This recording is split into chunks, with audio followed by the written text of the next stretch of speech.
was having a pleasant dream when what sounded like hammering woke me.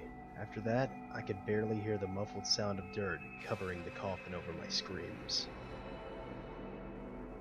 I woke up to hear knocking on the glass. At first, I thought it was the window, until I heard it come from the mirror again. I can't move, breathe, speak, or hear, and it's so dark all the time. If I knew it would be this lonely, I would have been cremated instead. There was a picture in my phone of me sleeping. I live alone. My wife woke me up last night to tell me there was an intruder in the house. She was murdered by an intruder 2 years ago. I never go to sleep, but I keep waking up. The last thing I saw was my alarm clock flashing 12:07 before she pushed her long rotting nails through my chest, her other hand muffling my screams. I sat bolt right up, relieved it was only a dream, but as I saw my alarm clock read 12:06, I heard my closet door creak open. She went upstairs to check on her sleeping toddler. The window was open and the bed was empty. "I can't sleep," she whispered, crawling into bed with me. I woke up cold, clutching the dress she was buried in. I begin tucking him into bed, and he tells me, "Daddy, check for monsters under the bed."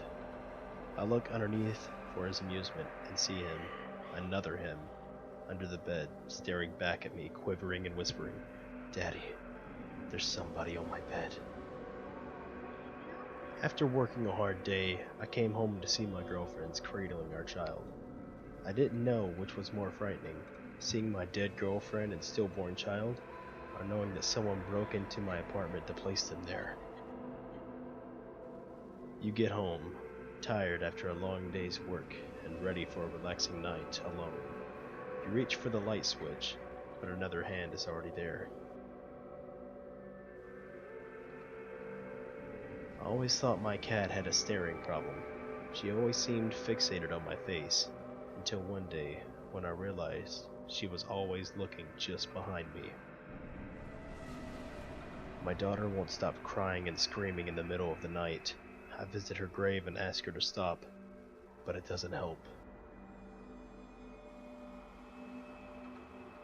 She asked why I was breathing so heavily, but I wasn't.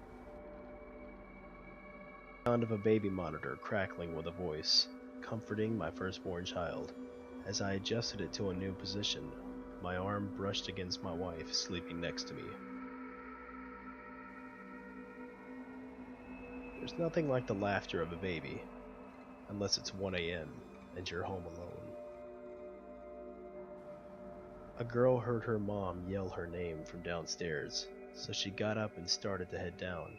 As she got to the stairs, her mom pulled her into the room and said, "I heard that too." Growing up with cats and dogs, I got used to the sound of scratching at my door while I slept. Now that I live alone, it is much more unsettling. In all the time that I've lived alone in this house, I swear to God, I've never closed more doors than I've opened.